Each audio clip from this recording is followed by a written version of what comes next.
What is up, guys? It's the NJB here, and today I'm making this video on the RPR EVO.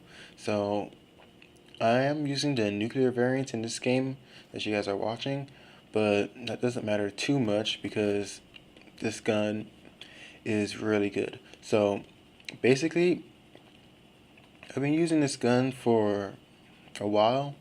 I really noticed how good it was when some people were like destroying me with it and just killing me like super fast in close range. And I decided that I was going to try it again because I did get a Mark II variant.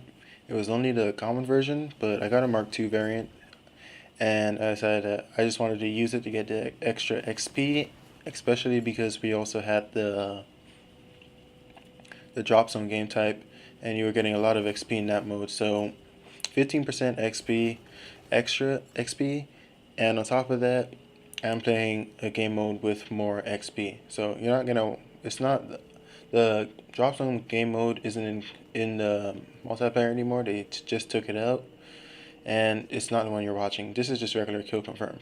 So basically, what I have to say about the RPR EVO is that it is really good, and honestly, I think it is at the same level as the OSA, because I've used both. The RPR EVO kills just as quickly, probably a little quicker up close, but it does have a lot more recoil when you're trying to get people at a kind of like a long and mid-range distance from you. So up close you destroy people really easily, and I've known this like the whole time, and I think everyone knows that too. You can destroy people super good up close, but at a distance you really do have to switch to its kind of like AR mode with a slow rate of fire, and that mode is good too, but that mode isn't as good as up close as it would be if you were just using a typical assault rifle. So I decided to kind of add some different attachments because I was thinking that because with the OSA, the recoil is you kind of have to aim like kind of lower at people so the gun will kick up, so you'll get all the shots on them, and it does have some good range. But with this gun, you don't have to do much. I mean, the recoil is pretty easy to control up close, but the thing I tried to do was just to control it kind of like at a distance. So I could put some attachments on it, and this gun turned out to be really good just in submachine gun mode. And it was really good. So in the gameplay you're watching here, I'm doing pretty well. And I was able to outgun a few people with ARs up close and at kind of like medium to long range. It's still, as you see right there, I destroyed that guy. And I think I'm going to get this guy too. And the hip fire is pretty good too. So it's still not so great at a long distance because the submachine guns, you guys know in this game, the what's it called? The aim assist isn't that great at a distance, but with this gun I feel like it's a bit easier to control with the attachments I put on it. So I'm probably going to put the attachments that and the class I have for it on the screen right now, but based on my memory, I believe I have the ELO sight just to help with just because the regular iron sight with it isn't that good just for the submachine gun mode, and it's kind of hard to kind of aim with it.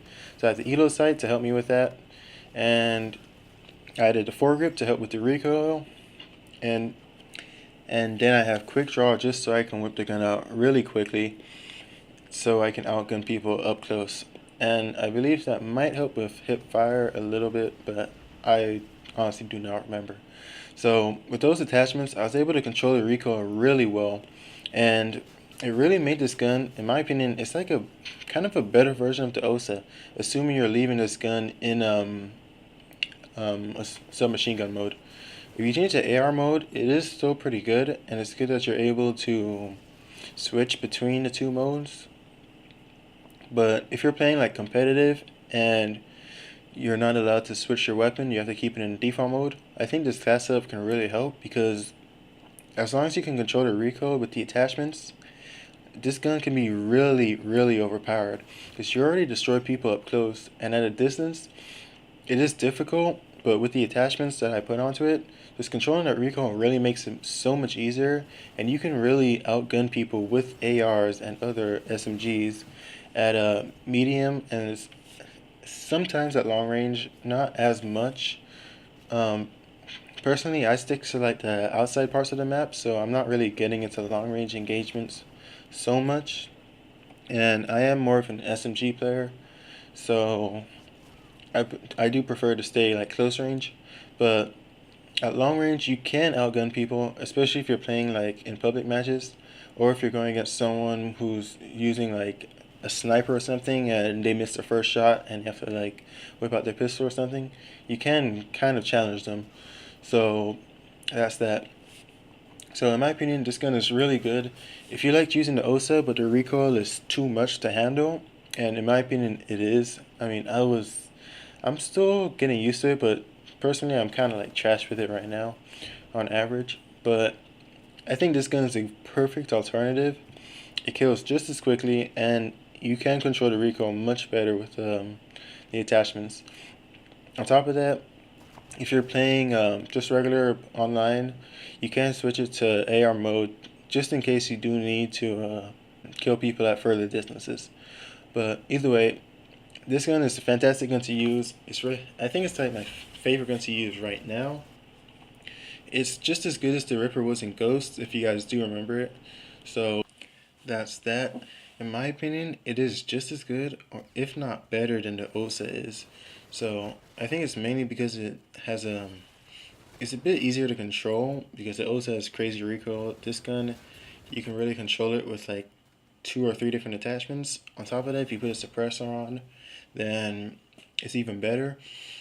As I said before, if you're playing competitively, you can't switch you may not be able to switch to a secondary mode. It's like AR mode, but you can use it in the SMG mode, and it's really good.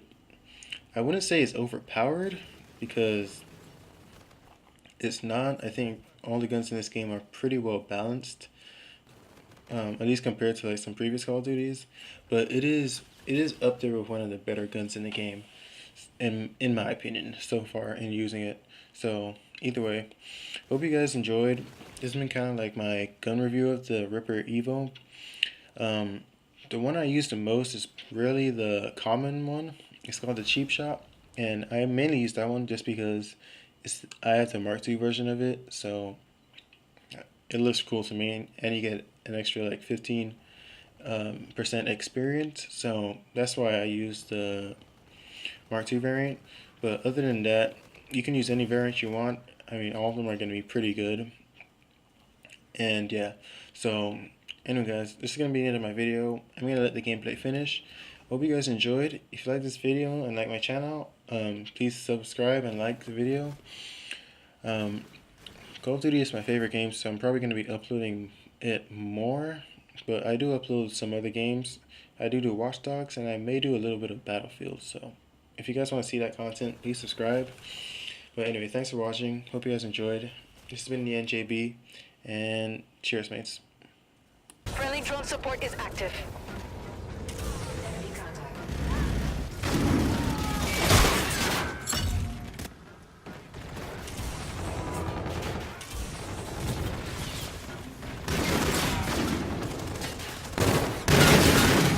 Friendly counter UAV online.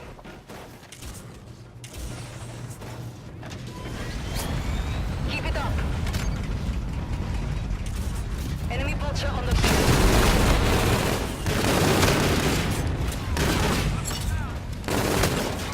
Kill confirmed. Enemy UAV. Kill confirmed.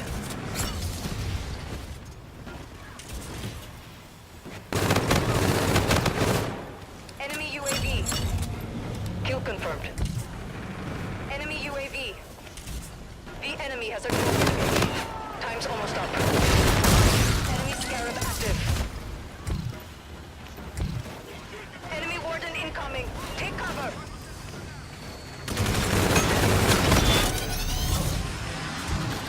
Kill confirmed.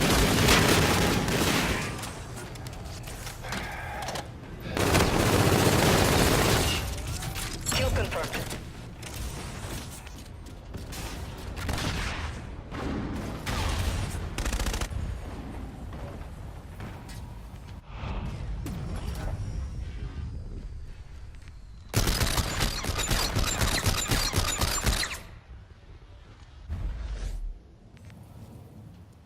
Good job.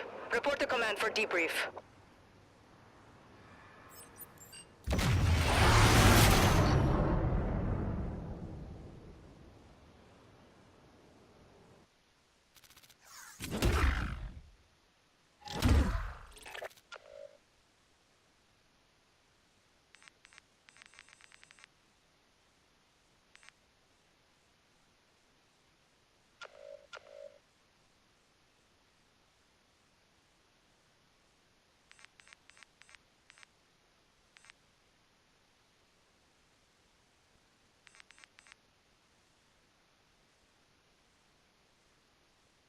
Coordinates confirmed.